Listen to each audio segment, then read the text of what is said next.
Assalamualaikum warahmatullahi wabarakatuh. Perkenalkan, nama saya Anissa Rahmawati dengan NIM 18030404110.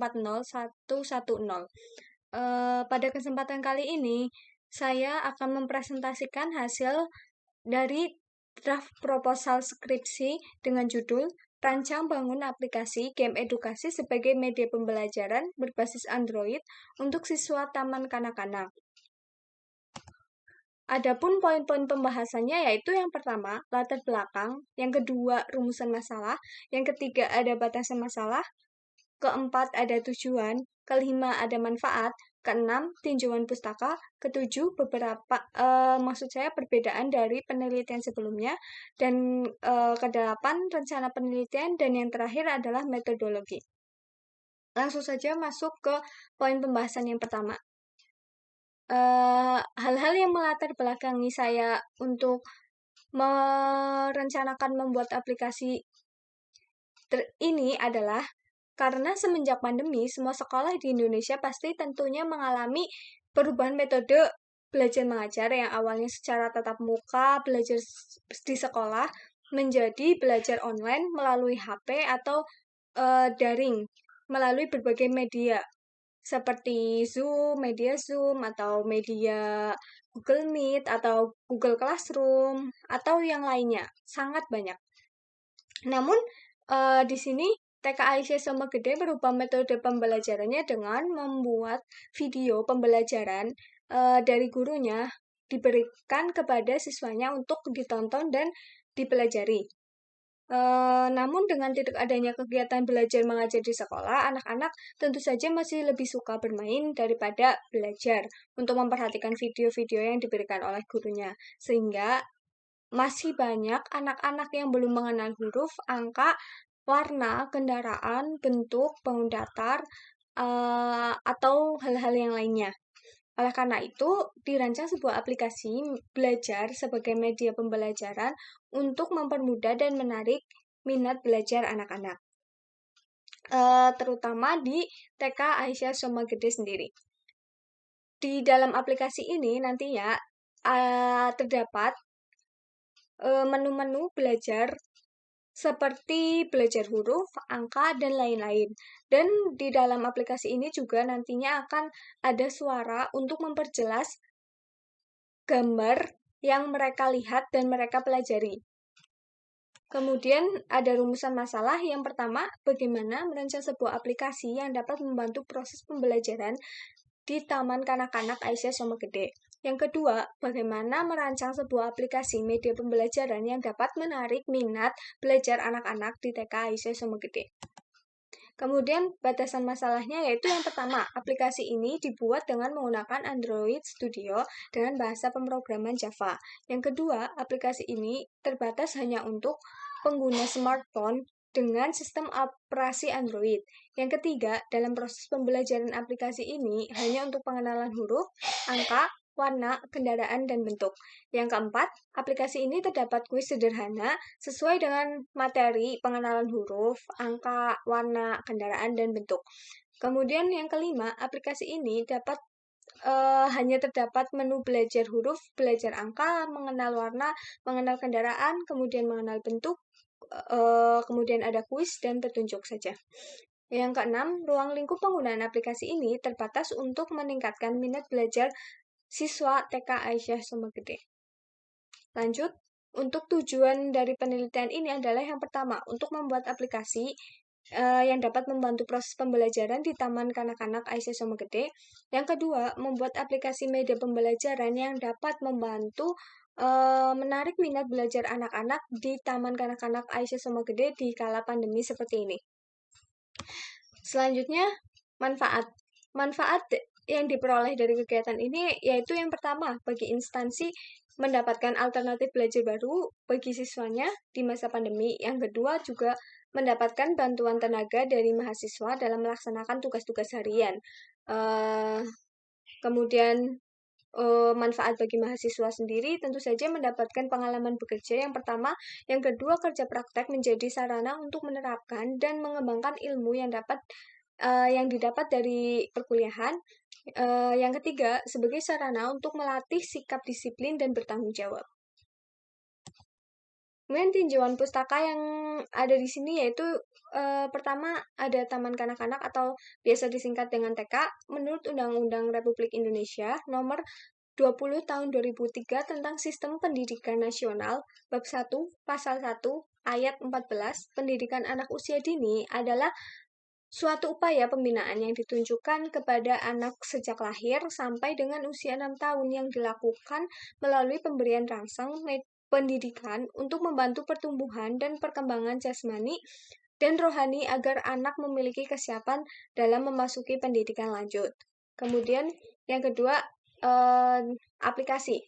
Aplikasi ini secara umum, aplikasi atau perangkat lunak adalah sekumpulan data elektronik yang disimpan dan diatur oleh komputer. Kemudian data elektronik yang disimpan oleh komputer dapat berupa program atau instruksi yang akan menjalankan suatu perintah. Yang ketiga, game edukasi. Menurut Rahmayanti et al., pada tahun 2020, game adalah permainan yang menggunakan media elektronik merupakan media hiburan yang dibuat semenarik mungkin agar pemainnya bisa mendapatkan sesuatu yang membuat pemain puas. Kemudian tinjauan pustaka yang keempat, ada media pembelajaran. Media pembelajaran adalah bahan, alat, atau teknik yang digunakan dalam kegiatan pembelajaran yang berguna agar dalam proses interaksi komunikasi pendidikan antara guru dan siswa dapat berlangsung secara tepat guna dan berdaya guna. Hal ini disampaikan oleh Setiawan pada tahun 2019. Tinjauan pustaka yang kelima adalah Android. Android merupakan tumpukan perangkat lunak untuk perangkat seluler yang mencakup sistem operasi, middleware, dan aplikasi utama. Hal ini disampaikan oleh Choucharo pada tahun 2008. Yang keenam, ada tinjauan pustaka Android Studio. Android Studio adalah IDE atau Integrate Development Environment resmi untuk pengembangan aplikasi Android dan bersifat open source atau gratis. Peluncuran Android ini diumumkan oleh Google pada 16 Mei 2013 pada event Google I.O. Conference untuk tahun 2013. Sejak saat itu, Android Studio menggantikan Eclipse sebagai IDE resmi untuk mengembangkan aplikasi Android. Hal ini disampaikan oleh Effendi dan Anissa pada tahun 2020. Yang terakhir, ada Java. Java adalah bahasa pemrograman yang populer dikembangkan oleh Sun Microsystems. Salah satu pengguna terbesar Java adalah dalam pembuatan aplikasi natif untuk Android. Bahasa pemrograman ini bersifat multi-platform, yakni bahasa ini dapat digunakan di berbagai platform seperti desktop, Android, dan bahkan untuk sistem operasi Linux. Hal ini disampaikan oleh Sibarani pada tahun 2018. Kemudian poin pembahasan selanjutnya yaitu ada perbedaan dari penelitian sebelumnya. Perbedaan dari penelitian sebelumnya yaitu pada penelitian sebelumnya yang dilakukan oleh Putsianto pada tahun 2017, di sana tidak ada fitur suara untuk memperjelas gambar yang ditampilkan. Selain itu juga tidak ada fitur kuis untuk menguji kemampuan siswa. Nah, sedangkan pada penelitian yang saya lakukan ini adalah terdapat fitur kuis untuk menguji kemampuan siswa, apakah siswa tertarik belajar menggunakan aplikasi ini dan dapat meningkatkan kemampuannya dalam belajar, seperti itu. Selanjutnya, rencana penelitian. Penelitian ini dilakukan selama 3 bulan. Yang pertama, analisis permasalahan dan perancangan dilakukan pada bulan pertama. Kemudian pada bulan kedua, saya melakukan pengambilan data dan pembuatan aplikasi. Pengambilan data sendiri dilakukan dengan cara observasi dan wawancara. Kemudian pada bulan ketiga melakukan implementasi. Kemudian pembahasan selanjutnya yaitu metodologi. Metode pengumpulan data yang saya sebutkan tadi yaitu berupa observasi dan wawancara. Observasi sendiri dilakukan untuk pengumpulan data dengan cara terjun langsung untuk mengamati subjek untuk mendapatkan data-data yang sesuai dan yang dibutuhkan. Yang kedua, wawancara. Menurut Rahmawati pada tahun 2007, wawancara merupakan bentuk pengumpulan data yang paling sering digunakan dalam penelitian kualitatif. Wawancara pada penelitian kualitatif merupakan pembicaraan yang mempunyai tujuan dan didahului beberapa pertanyaan informal. Pedoman wawancara sendiri berfokus pada subjek area tertentu yang diteliti seperti tetapi dapat direvisi setelah dilakukan wawancara, mungkin muncul ide-ide baru atau eh, gagasan baru setelah melakukan wawancara. Walaupun wawancara bertujuan mendapatkan perspektif partisipan.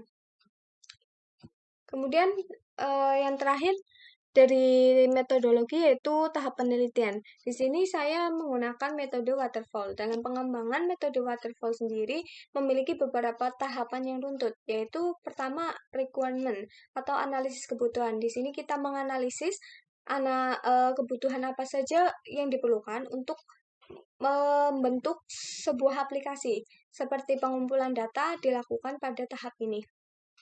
Kemudian yang kedua ada tahap sistem desain. Sistem desain ini di sini kita mendesain aplikasi sesuai dengan data-data yang kita dapatkan dan juga sesuai dengan kemauan dari si instansi sendiri. Di sini tahap desain itu kita membuat use case diagram, activity diagram, dan lain-lain, atau database juga dilakukan pada sistem desain. Kemudian coding dan testing. Coding dan testing ini kita menerjemahkan apa yang sudah kita desain ini ke dalam bahasa pemrograman, yaitu dalam tahap coding dan testing. Kemudian implementasi atau penerapan program, kita menerapkan programnya, dan yang terakhir adalah maintenance atau pemeliharaan.